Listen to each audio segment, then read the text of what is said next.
Let's talk a little bit about yesterday's encounter between Newcastle and Spurs. Only got a few minutes here, Perry, because there's so much going on. But a quick word on Ange Postecoglou's team.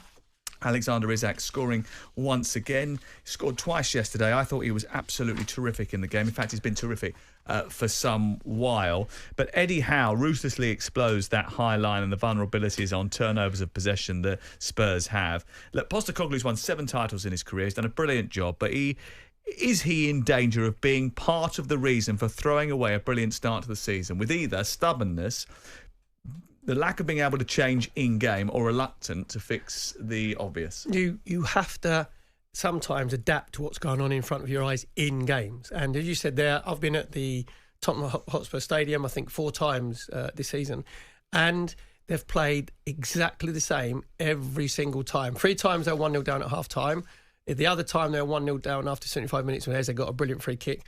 And what happens is when you play that high line, then you're inviting, especially with Isak, who is quick and wants to get in behind.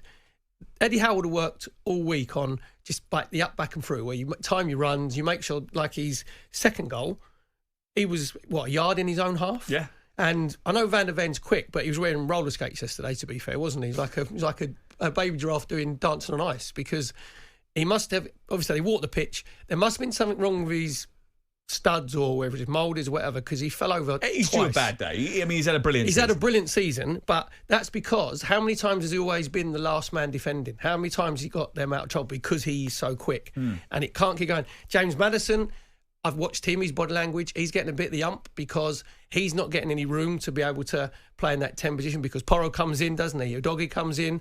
So Spurs don't change it around, and 4-0 was probably a fair reflection on the highlights that I saw, and Anthony Gordon was different class. He's playing his way into the left side for England. I don't think it was a fair reflection, actually. I think 4-0 flattered Spurs. I think there was a number of other... two-footed. There was a number of opportunities for Newcastle to extend their lead, during the game. Producer Ollie write that down for you? I'm being serious. I thought they could have scored at least another couple of goals during that game, actually, and I thought they were so dominant in the first half, they would have been disappointed only to be 2-0 up at half-time. I was in the commentary box alongside the former England left-back Stuart Pearce, and this was his assessment of Spurs' performance. Fact of how to play against Tottenham is evident for an 8-year-old child that follows football. You put the ball under the crossbar for the goalkeeper that's not coming out for things.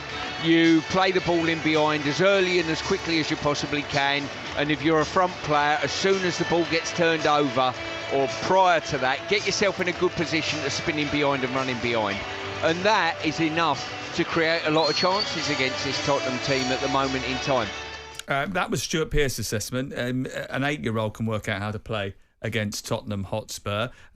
Is it admirable sticking to your principles when you're conceding goals in behind as often as they are? No, that's what I'm saying. You've got to... Playing the high line is fine.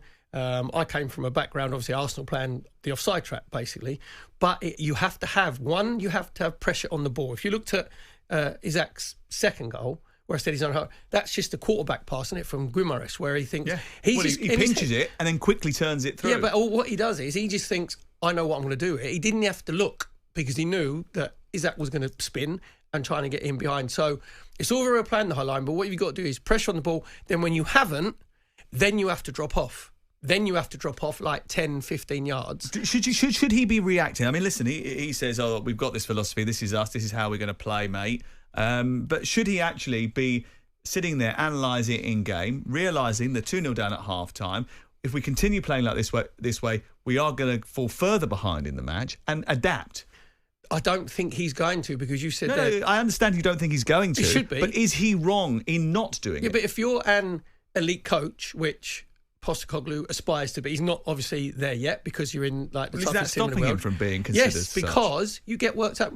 Sheffield United, brilliant example, when they came up, didn't they, with Chris Wilder, when they played the inverted centre halves, the underlap centre halves.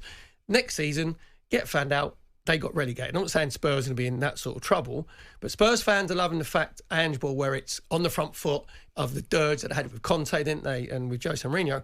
Trust me, if you ship 4, which you do at Newcastle, and then they get beat home next game, or they get beat 3-2, then I don't care what any fan says, I want to see my team playing attacking football, I don't mind if we get beat 3-2. No, you don't. You want to see your team win.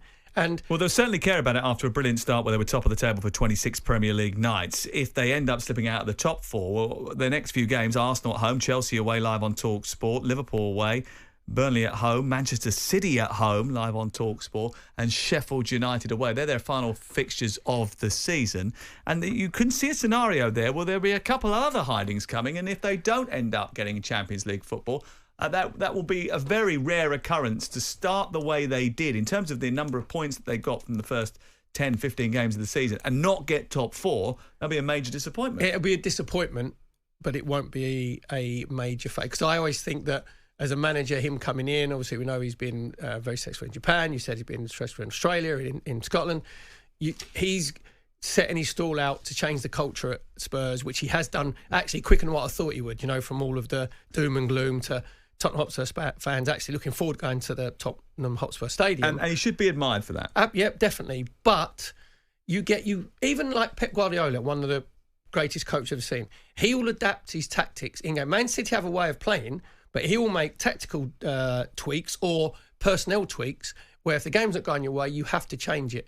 Jurgen Klopp's one who doesn't actually, because he's like a 4-3-3 and he likes to press. And Arteta makes tactical tweaks and changes. And what highlighted for the Spurs when Chelsea played there, when Jackson got his hat-trick, right? That could have been what Stuart said there, an under-11 team just saying, oh, look, they defend the half-line, let's just dink it in behind them and dink it in the channels. So they've been found out a little bit. And if Van der Ven, who is their Mr. Wolf, who solves all their problems, if he has a bad day, which he did yesterday, and that's when you get exposed. I think Eddie Howe deserves a lot of credit as well for turning around Newcastle's season. They're 6. Don't worry about games played. They've played the same number of games as Manchester United and West Ham United. They are 6 because they are the 6th best team at this moment in time in the country. There was a lot of nonsense about him being done and being out of his depth. They've tightened up. They're 6 in the league. They've been brilliant since the international break. He took them away to Dubai. They got them sorted. And do you know what? I think he deserves a hell of a lot of credit. Break? They got their legs back. That's what happened. They were looking really tired, weren't they? Heavy legs. There 13 players out yesterday that weren't available, and they were playing Emil Kraft, who's been out for a very long time and has hardly started for them. On AM, on DAB, via the talkSPORT app and on your smart speaker. talkSPORT.